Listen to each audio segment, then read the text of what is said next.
प्रश्न 2, AP 10, 5, 0, -5 -10 के 10वें पद को ज्ञात करें। तो यहाँ पे समानांतर श्रेणी दिया हुआ है 10, 5, 0, -5 -10। तो इसका 10वां पद ज्ञात करना है। यहाँ पे 5 पद दिया हुआ है, देखिए 1, 2, 3, 4, 5, यानी पहला पद, दूसरा पद, तीसरा पद, चौथा पद, 5वां पद। 5 पद दिया हुआ है यहाँ पे, इसका 10वां पद ज्ञात करना है। तो यहाँ पे a बराबर कितना हो गया, यानी पहला पद कितना है, पहला पद को a से लिखते हैं, तो पहला पद है 10,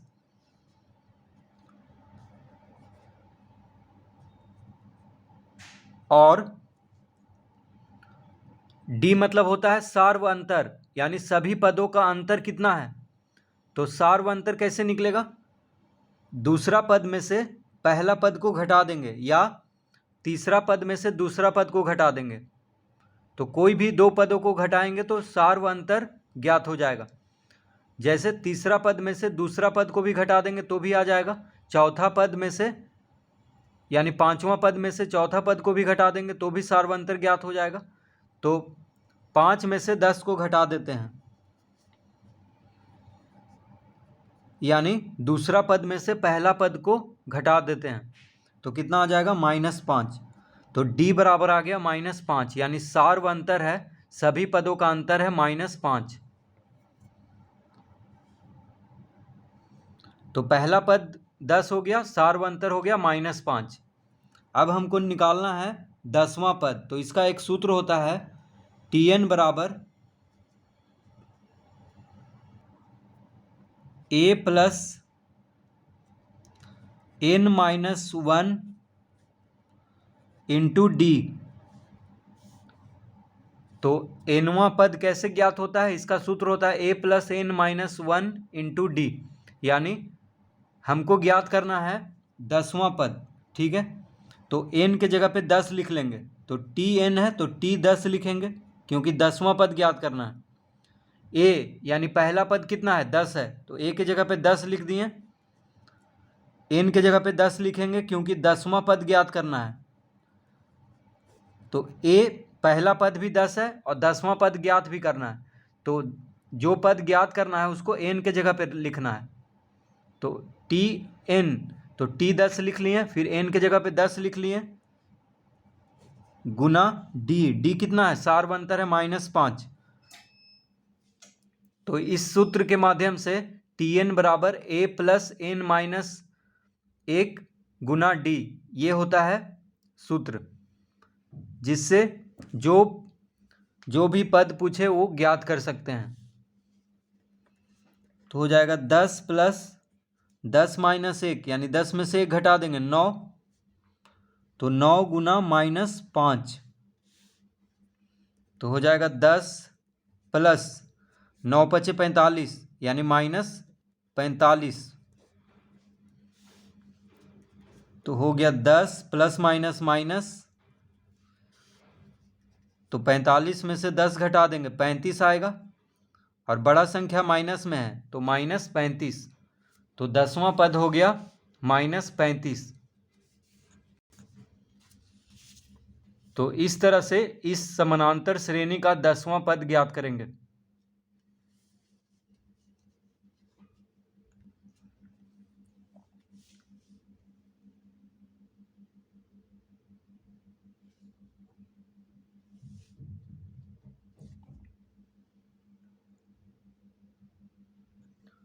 प्रश्न 3,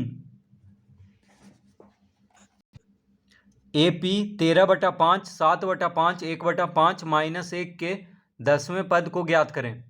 तो यहाँ पे समानांतर श्रेणी दिया हुआ है 13/5, 7/5, 1/5, -1। तो इसका क्या निकालना है, 10वां पद। तो यहाँ पे 4 पद दिया हुआ है, ठीक है, पहला दूसरा तीसरा चौथा, यानी 4 पद दिया हुआ है, पहला पद, दूसरा पद, तीसरा पद, चौथा पद। तो पहला पद को ए से लिखते हैं, तो ए दिया हुआ है 13/5। पहला पद है 13/5। सार्वअंतर को डी से लिखते हैं, तो सार्वअंतर कितना है, सभी पदों का अंतर कितना है, तो दूसरा पद में से पहला पद को घटा देंगे, यानी 7/5 में से 13/5 को घटा देंगे तो निकल जाएगा सार्वअंतर, यानी सभी पदों का अंतर। जैसे दूसरा पद में से पहला पद घटाएंगे, या तीसरा में से दूसरा पद घटा देंगे, या चौथा पद में से तीसरा पद घटा देंगे, तो भी सार्वअंतर ज्ञात हो जाएगा। तो हम क्या किए हैं, यहाँ पे दूसरा पद में से पहला पद को घटा रहे हैं। 5 लघुत्तम होगा तो 7 - 13, यानी आ गया -6/5।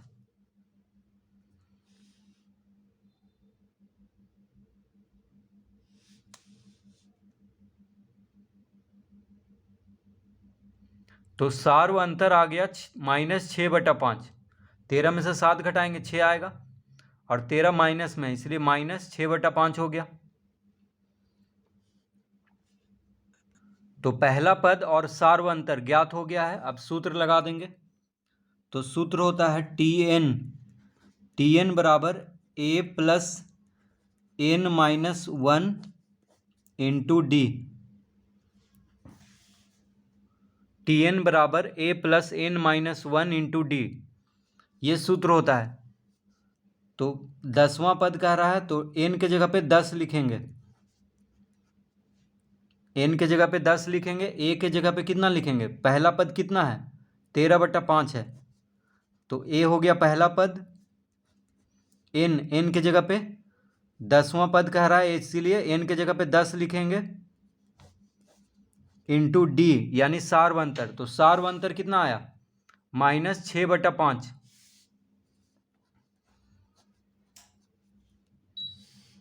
इस तरह लिख लेंगे तो बराबर हो जाएगा 13/5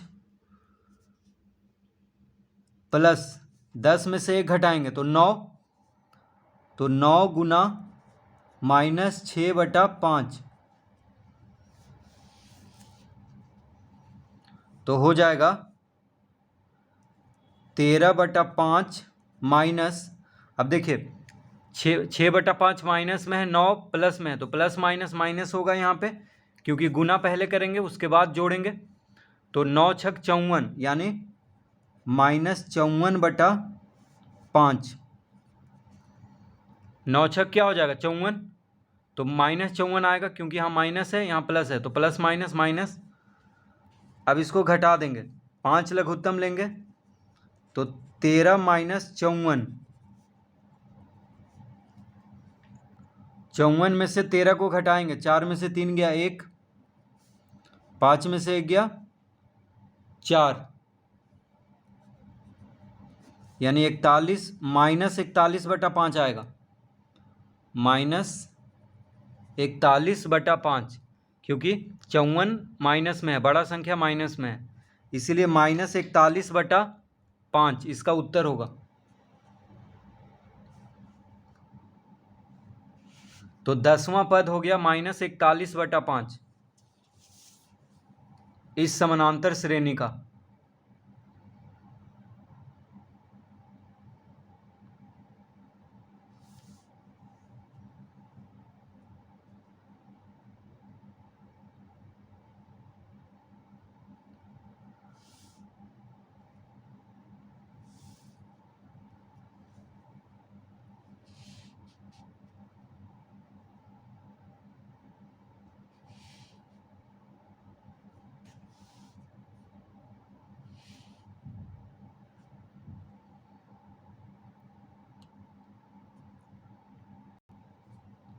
प्रश्न 4,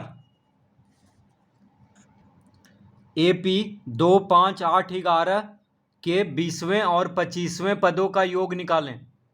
तो यहाँ पे समानांतर श्रेणी है 2, 5, 8, 11। तो इस समानांतर श्रेणी का 20वें और 25वें पद का योग निकालना है। तो यहाँ पे देखिए 4 पद दिया हुआ है, पहला पद, दूसरा पद, तीसरा पद, चौथा पद। तो पहला पद को ए से लिखते हैं, तो पहला पद है 2 और सार्वंतर यानी सभी पदों का अंतर कितना है, तो दूसरा पद में से पहला पद घटा देंगे यानी 3 आएगा। तो डी, सार्वंतर को डी से लिखते हैं यानी सभी पदों का अंतर है 3। तो सार्वंतर 3 हो गया, पहला पद हो गया 2। अब इसका एक सूत्र होता है टी एन बराबर A plus N minus 1 into D.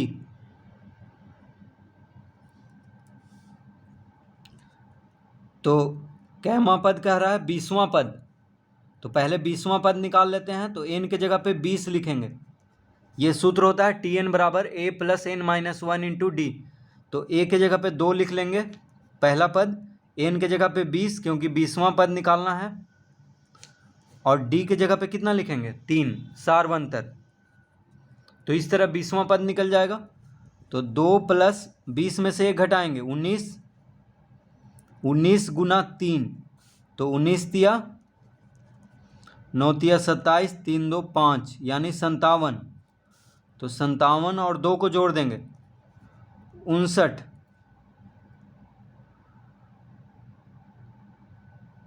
तो 20वां पद आ गया 59, 20वां पद 59 आ गया। अब 25वां पद निकालना है।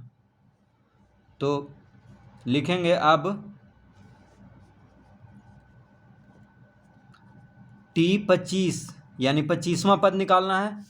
तो एन के जगह पे क्या लिखेंगे 25। अभी देखिए 20वां पद में 20 लिखे थे एन के जगह पे, अब 25वां पद में एन के जगह पे 25 लिखेंगे। तो T25 बराबर हो जाएगा 2 जोड़ 25 माइनस 1 गुना 3। तो यहाँ पे ए के जगह पे 2 लिखेंगे पहला पद, एन के जगह पे 25 और डी के जगह पे 3। तो बाकी सब चीज़ वही रहेगा, बस 20 को 25 कर देना है। तो हो गया 2 जोड़ 25 में से 1 घटाएंगे 24। तो हो गया 2 जोड़ 24 तिया 4 तिया 12, 3 दूना 6 7 यानी 72, 24 तिया 72। तो 72 में 2 जोड़ देंगे 74 आ गया। तो 25वां पद आ गया 74। अब कह रहा है कि 20वें और 25वें पदों का योग। तो 20वां पद आ गया 59। देखिए 20वां पद आ गया 59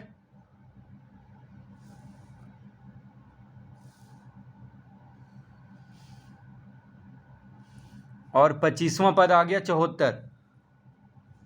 तो लिखेंगे अतः योग बराबर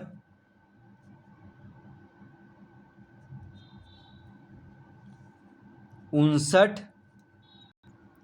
तो 20वां पद है 59 और 25वां पद है 74। दोनों को जोड़ देंगे, 20वां और 25वां पद को जोड़ देंगे तो आ जाएगा 9 4 13, 7 5 12 1 13 यानी 133। तो 20वां पद और 25वां पद का योग हो जाएगा 133।